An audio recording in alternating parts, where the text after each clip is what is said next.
Hi there, ladies and gentlemen, welcome back to the DutchRC channel. Thank you very much for watching.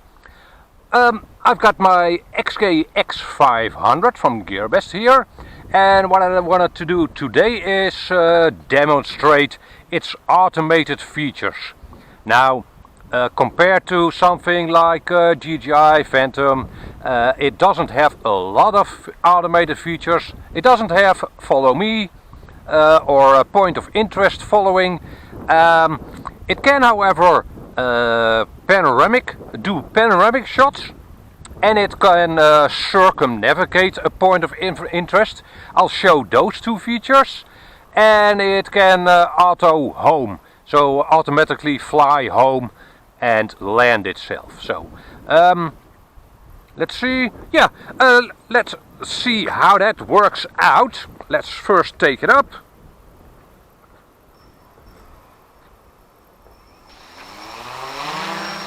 Oh, by the way, it is pretty windy. So that's a good test of the quadcopter as well, I'd say. We'll take it up a bit. It is in position hold, as it is always in position hold.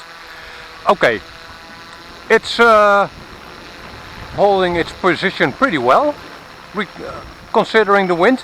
Now, if I want to do panoramic shots, so just have it circle in place, I'll just press this FAP button once. Click. And as you can see, it will now start to rotate on its own axis slowly while trying to maintain its position. It's pretty hard. I can't really fault the quadcopter for swaying around a little bit. We have around a 4 wind. Maybe up there it's a little steeper actually. And I'll switch to the recording right now.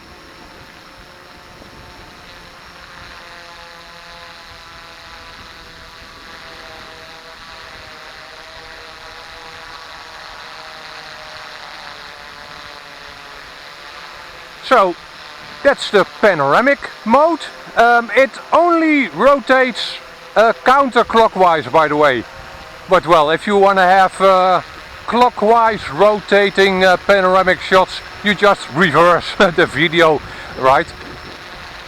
Okay, and if you want to bail out of the panoramic thing, you just click that FAP button again.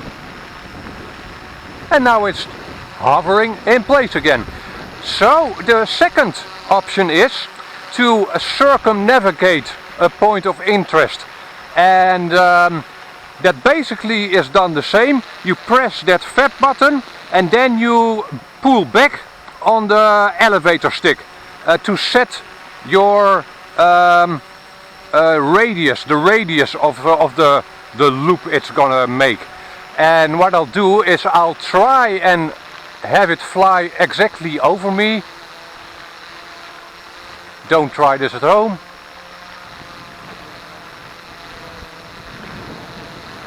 Okay, it's now approximately over me. Okay, so I press this button and then pull back on the elevator, and if you let go of the stick like so, the camera is probably shooting over me, so I won't be in view. But as you can see, I hope it won't hit the trees, by the way. That would be very nice. It's now circling the point it started out at, keeping the point, the nose of the quadcopter pointed at that point of interest. I have to say that those loops look a little elliptical to me.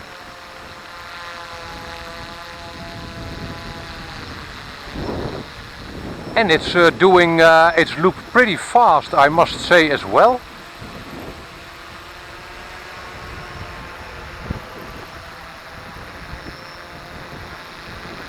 Okay, and I'll switch to the recorded camera footage from the quadcopter right now.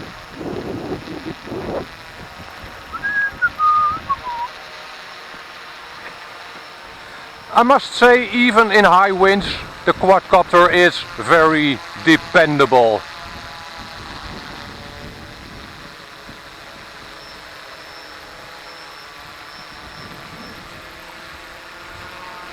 Okay, and once again, if you want to bail out of that circle mode, you just press that FAB button again.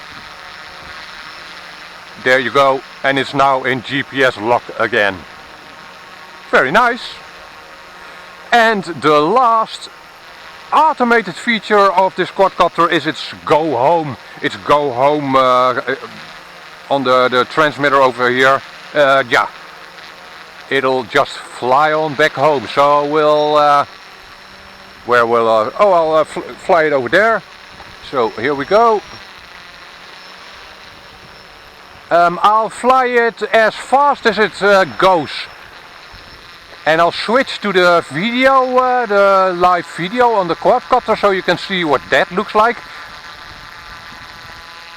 I personally don't know if the props will be in view.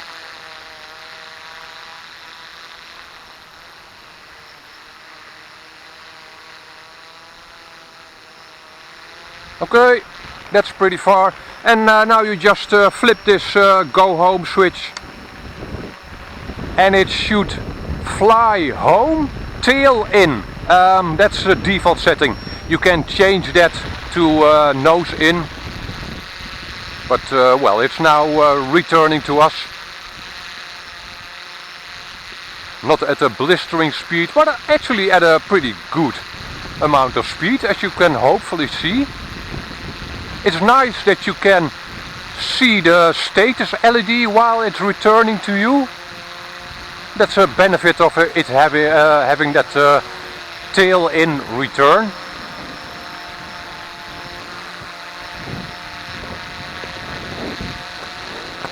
And it should then auto land at approximately the spot that we took off at.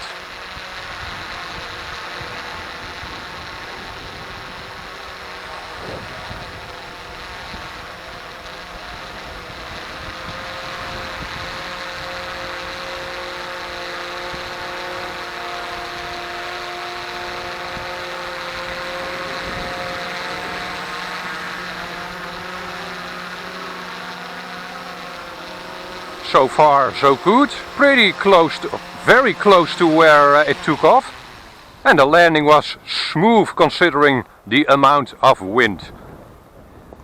So that's it. Those are the automated features of the X500. Maybe they'll upgrade the firmware in the future, unlocking more features. I do not know. But for me, this is enough. I don't really want follow me things and such. I just want to have a stable video platform that I can direct myself. Actually, maybe I'll use the panoramic mode once in a while, but in general I just want to fly everything myself. Oh, by the way, I made one modification to the quadcopter, and that is that headlight. 4 strips of LEDs. I always want to see if the quadcopter is heading towards me. So yeah, this makes it very, very visible. Yeah, you tell me, what do you think? How did it do in these automated features?